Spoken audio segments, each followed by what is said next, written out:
मुझे माता जी की, मुझे माता जी की, यमुना की, सुखदेव की, सुखदेव की, सुखदेव की, सुखदेव की, महाराज की, महाराज की, महाराज की,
लक्ष्मीर्वतेन्यं वदनं सदैव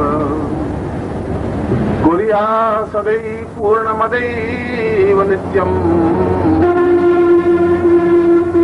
जगदम्ब अम्बरं निहन्ति। नवरात्रि के दूसरे दिन मां भगवती जगदम्बा के चरणों में बैठे हुए हम उस ज्ञान को प्राप्त कर रहे हैं जो अपने आप में नवीन है, जो अपने आप में चिंत्य है, शास्त्र सम्मत है और उन साधनाओं को, उन मंत्रों को, उस ज्ञान को जो मैं व्यक्त कर रहा हूं वो परखा हुआ है, देखा हुआ है, अनुभव किया हुआ है। मैंने कई बार अपने प्रवचनों में ये बात कही है कि अन्य साधु संत जहां वेदों की या पुराणों की पढ़ी पढ़ाई बात करते हैं, जो कुछ उन्होंने पढ़ा वो कहते हैं। मैं जो कुछ अपने जीवन में देखा और अनुभव किया है उसको कहता हूं, खाली आंखन देखी बात नहीं करता हूं, पोथिन देखी बात भी नहीं करता हूं। जो जीवन में अनुभव किए हैं कि यदि ये मंत्र सही है तो अनुभव किया है, तभी मैं आपको बताने की क्षमता रखता हूं। और अभी और कल के दिन जो कुछ कार्य हुए, तो काल चक्र तो अपने आप में जीवन में घूमता ही है, समय तो अपने आप में परिवर्तित होता ही रहता है। और कोई भी कार्य, कोई भी संकेत कम से कम मेरी तरफ से तो अकारण होता ही नहीं है। प्रत्येक शब्द का अपने आप एक महत्व होता है और प्रत्येक घटना का अपने आप में एक संबंध होता है। और मैं ठीक समय पर ठीक कार्य करता ही हूं, न एक क्षण पहले न एक क्षण बाद में। ये बात अलग है कि आप किसी भी मेरी घटना को और कार्य को किस रूप में परखें या देखें, अनुभव करें या विश्वास करें या नहीं करें, ये आपकी बात है।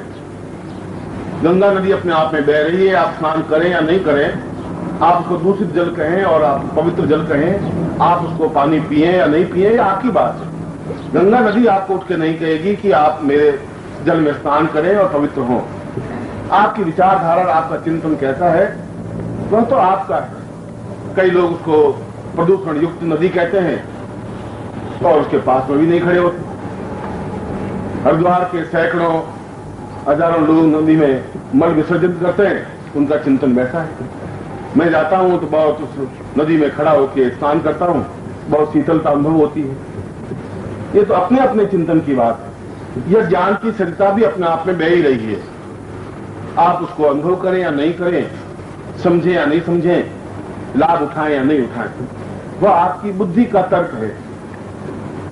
और जैसा कि मैंने कल बताया कि बुद्धि अपने आप में वैश्या होती है, जहाँ श्रद्धा अपने आप में पतिव्रता स्त्री होती है, माँ बुद्धि विभ्रम पैदा करती है, माँ बुद्धि कुमार्ग पर गतिशील करती है, वह संदेह पैदा करती है, वो आदमी को भटकाती है, वो उस आदमी को अहंकार देती है, और अहंकार अपने आप में जीवन का नाश है।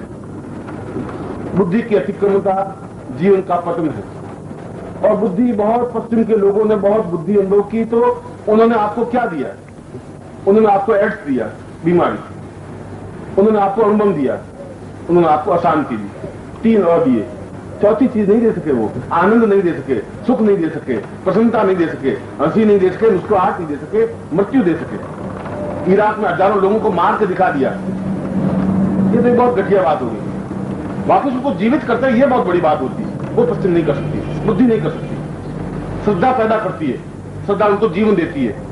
मरे हुए व्यक्ति के मन में भी एक चिंतन होता है कि मैं कुछ क्षण जिंदा रहूं, गुरु के चरणों में बैठूं, देवताओं के चरणों में बैठूं, मैं गीता का पाठ सुनूं। वो 5 मिनट जिंदा रहने की प्रयत्न करता है श्रद्धा के अतिरेक में, श्रद्धा के विश्वास में। और आप में जो बुद्धि की अतिक्रमणता है वो पश्चिम की देन है, आपकी देन नहीं है, आपके पूर्वजों की देन भी नहीं है। आपके पूर्व इतने अधिक बुद्धि से हावी नहीं थे, वे श्रद्धा करने वाले थे। गंगा नदी पर, देवताओं पर, हिमालय पर, गुरु पर, अपने पूर्वजों पर एक श्रद्धा थी, एक आत्मविश्वास था। माँ बाप के प्रति भी, पूर्वजों के प्रति भी, संबंधियों के प्रति भी, रिश्तेदारों के प्रति भी उन्हें प्रेम था। हमने उस प्रेम को एक प्यार के शब्द में लेकर के एक घटिया और गंदा शब्द बना दिया। उसको कहते हुए भी अब संकोच होने लगा है कि मैं अपने प्रवचन में प्रेम शब्द बोलूं भी नहीं बोलूं, क्यों मैं बोलूंगा और आपका सीधा माइंड वही जाएगा कि प्रेम मीन्स प्यार, प्यार मीन्स लव, और गुरु जी ने लव बोल दिया। ये आपका चिंतन है, मेरे मन में तो ऐसा कोई बात है ही नहीं। मैं तो सन्यासी जीवन में था तो कई सन्यास में नंगी रहती थी, कई सन्यास में कपड़े पहनती थी, कई फोड़े में बैठे, कभी माइंड में कुछ आया ही नहीं। महावीर स्वामी गांव में जा रहे थे और महावीर स्वामी तो बिल्कुल नग्न रहते। उस गांव में पहली बार महावीर स्वामी गए। उन लोगों ने बड़ा सोचा कि ये साला नंगा आदमी कहां से आ गया। उसने कहा कि स्वामी जी, महावीर स्वामी शांत रहे। उनके एक शिष्य ने कहा, स्वामी जी बहुत अटपटा औरतें आई हैं और आप नंगे खड़े हैं। उनका मैं नंगा?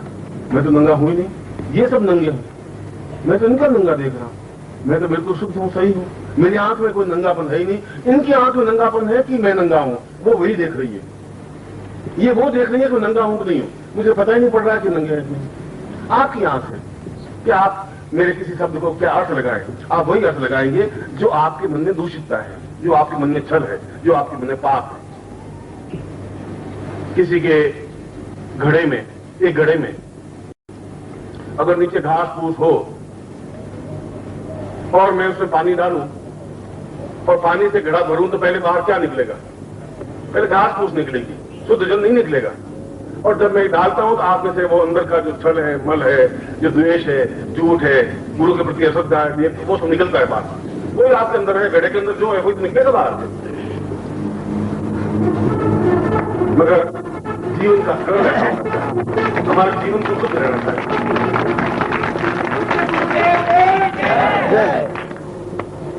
इसलिए मैं बार बार जो आप लोगों को बात कहता हूं, इसलिए कि आपके जीवन में एक अनुकूलता पैदा हो, जीवन में सुख पैदा हो, तुम्हारे जीवन में वैभव भी हो, धन हो।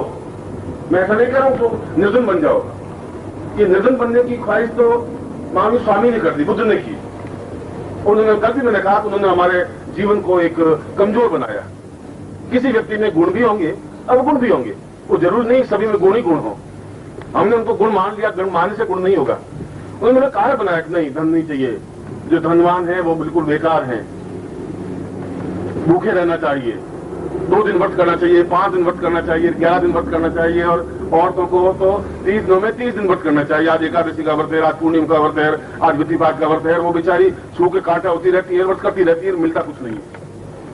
घर में खाने पीने के लिए अन्न है, कहाँ कोई शास्त्र मुझे बताया तो सही कि इसमें व्रत लिखा हुआ है? कोई वेद, कोई पुराण, कोई उपनिषद, कोई शास्त्र, कोई तो चीज मुझे सामने लाकर रखे कि देखो किसमें व्रत लिखा हुआ है। व्रत जैसा कोई चिंतन है ही नहीं कहीं। और पीछे जो पंडित पैदा हुए उनको कुछ आता तो नहीं था। पूर्णिमा की कथा लिख दी, एक राजा था, राजा ने ऐसा किया, उसने 3 दिन व्रत किया तो उसके घर में पुत्र पैदा हो गया। बस उसने पूंछ पकड़ ली, 3 दिन व्रत रखने से पैदा हो जाता है लड़का। अब 3 दिन के भूखे मरने से बच्चे पैदा होते तो फिर चाहिए ही क्या, समझ पूरे संसार में सभी के पुत्र पैदा हो ही जाते। उन पंडित ने लिख दिया, आपने मान लिया। क्योंकि हमारे हिंदुस्तान की सबसे बड़ी कमी यह है कि जो बोलते हैं उसकी कोई वैल्यू नहीं है, जो लिखा हुआ छपा हुआ है वो वैल्यूबल। तुम एक दिन कथा लिख दो और उस कथा में कुछ भी लिख दो कि ये 11 दिन तक व्रत करने से उस आदमी को लक्ष्मी खुद आके प्रकट हुई, तो 500 लोग तो निकल ही जाएंगे जो ज्ञान भूखे मन में बैठ जाएंगे। क्योंकि सही लिखा हुआ है, छपा हुआ है। वो सब छपा हुआ प्रामाणिक नहीं होता, अनुभव चीज है। आप पहले ज्ञान भूखे मरिए, फिर तुम्हारे संतान हो जाए तो फिर लिखिए, वो तो होगा नहीं। क्यों, आप पोथी छाप नहीं, 2 रुपए में बेच नहीं है, पोथी लिख दी बिक गई, बिकी तो लोग आएंगे। ऐसे तो मूड आदमी भारत में बहुत है, इसमें ढूंढने की जरूरत नहीं है। भारतवर्ष में आवाज लगाओ तो मिले ही जाएंगे आपको, जो आरूढ़ता का नहीं है। प्रश्न अनुभव का है। इसलिए इस दरिद्रता को मिटाने के लिए भी जीवन का एक विशेष पर्व, विशेष उत्सव, विशेष मर्म होना चाहिए, विशेष जीवन का चिंतन होना चाहिए। हम कुछ ऐसे प्रयत्न भी करें कि जिसमें हम भौतिक पूर्णता प्राप्त करें, गरीबी में नहीं रहे। मैं अपने शिष्यों को ये नहीं कहता तुम गरीबी में रहो, दरिद्रता में रहो, भूखे मरो, ऐसा मैं कहता ही नहीं हूं। मेरी पत्नी व्रत करती तो मैं लड़ाई झगड़े होते